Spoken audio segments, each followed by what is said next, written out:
Bapak Ibu, saudara-saudari, mari kita menandai diri kita dengan tanda kemenangan Kristus. Dalam nama Bapa dan Putra dan Roh Kudus. Amin. Kami memuji dan membesarkan nama-Mu Tuhan atas semua anugerah yang Engkau berikan kepada kami. Secara khusus atas karya keselamatan yang Bapa berikan kepada kami melalui Yesus Putra-Mu. Saat ini kami akan mendengarkan pengajarannya. Kami mohon kepadamu, urapilah kami masing-masing dengan Roh Kudus, agar kami dapat memahami akan pengajarannya ini. Doa ini kami sampaikan kepadamu dengan perantaran Kristus Tuhan kami. Amin. Firman Tuhan diambil dari Injil Suci menurut Matius, bab 20, ayat 17 sampai 28.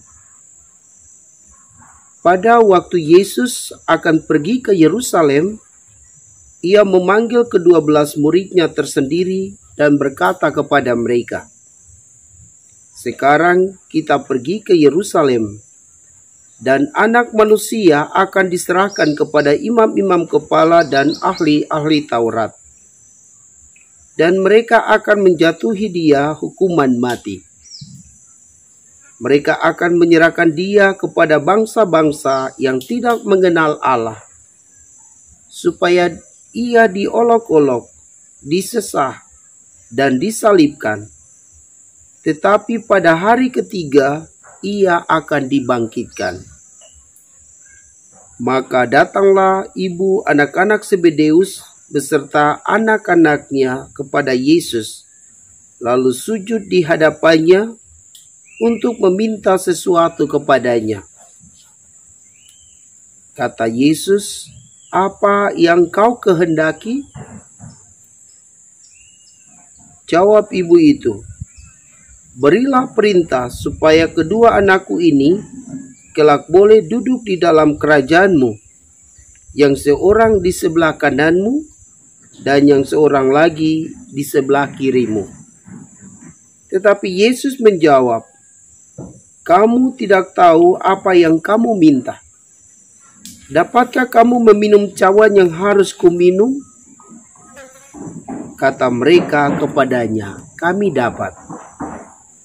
Yesus berkata kepada mereka, "Cawanku memang akan kamu minum, tetapi hal duduk di sebelah kananku atau di sebelah kiriku, aku tidak berhak memberikannya.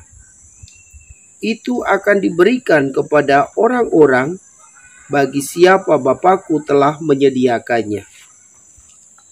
Mendengar itu, marahlah ke-10 murid yang lain kepada kedua saudara itu.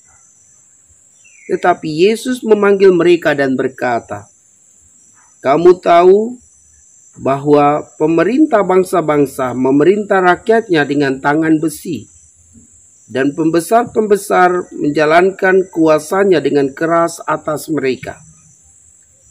Tidaklah demikian di antara kamu. Barang siapa ingin menjadi besar di antara kamu, hendaklah ia menjadi pelayanmu. Dan barang siapa ingin menjadi terkemuka di antara kamu, hendaklah ia menjadi hambamu. Sama seperti Anak Manusia, ia datang bukan untuk dilayani, melainkan untuk melayani, dan untuk memberikan nyawanya menjadi tebusan bagi banyak orang." Demikianlah sabda Tuhan. Shalom Bapak Ibu, saudara-saudari yang Tuhan Yesus kasihi.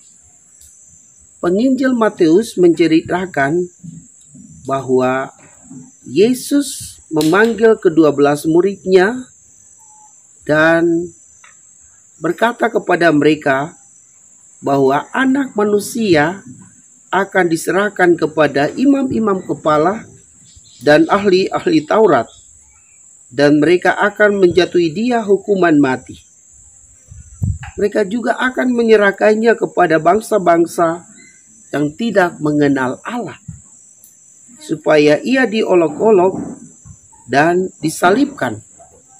Akan tetapi ia akan dibangkitkan pada hari ketiga.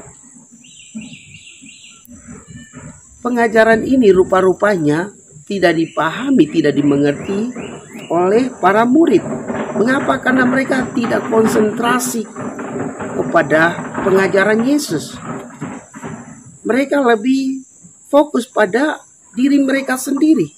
Bahkan mereka sibuk dengan kedudukan. Mereka sibuk dengan posisi yang hendak mereka capai. Mereka berpikir bahwa kalau ada yang duduk di samping kiri atau di samping kanan Yesus, itu mereka akan lebih dihormati, dihargai, ditinggikan dan lain sebagainya. Sehingga akhirnya mereka tidak mengerti apa yang sesungguhnya Yesus ajarkan kepada mereka. Lalu akhirnya Yesus memberi penjelasan lagi kepada mereka bahwa Anak Manusia datang bukan untuk dilayani, melainkan untuk melayani dan menjadi tebusan bagi banyak orang. Yesus berharap supaya dengan penegasannya yang kedua, para murid mengerti bahwa setiap orang yang mengikuti Yesus mesti menjadi pelayan, bukan mencari kedudukan, bukan mencari kehormatan di dalam kehidupan harian mereka. Karena itulah yang Yesus telah wujudkan di dalam kehidupan bersama para murid, tetapi juga telah ajarkan setiap saat kepada mereka. Semoga melalui bacaan ini, setiap orang yang sudah menjadi pemimpin mesti sadar bahwa dia adalah murid Yesus. Dan sebagai murid Yesus, konsekuensinya yaitu dia mesti menjadi pelayan, bukan mencari kedudukan.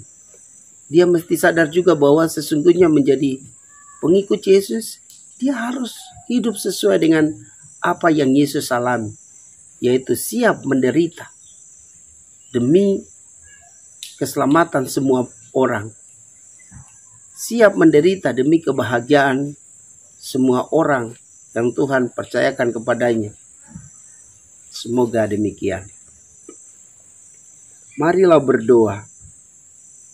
Ya Bapa yang Maha Baik, murnikanlah motivasi kami saat kami mengikuti Engkau. Karena sering kami berpikir bahwa ketika kami mengikuti Engkau, kami akan mendapat posisi yang tertinggi. Sehingga dari hari ke hari kami hanya mengejar posisi itu. Padahal sesungguhnya tidak demikian. Menjadi pengikutmu yaitu siap menderita seperti Engkau. Siap diolok, diejek, difitnah. Hanya untuk keselamatan semua orang. Maka bantulah kami Tuhan, agar kami mau memikul salib kami, mau menderita bersama Engkau di dalam kehidupan kami, dengan harapan supaya orang-orang yang Engkau percayakan kepada kami mengalami keselamatan dari Dikau, kebahagiaan, kesejahteraan dari Dikau. Inilah doa kami ya Tuhan, yang kami naikkan ke hadirat-Mu dengan perantaran Kristus Tuhan kami. Amin. Semoga Bapak Ibu Saudara-saudari diberkati dan dibimbing oleh Allah yang Maha Kuasa, Bapa dan Putra dan Roh Kudus. Amin.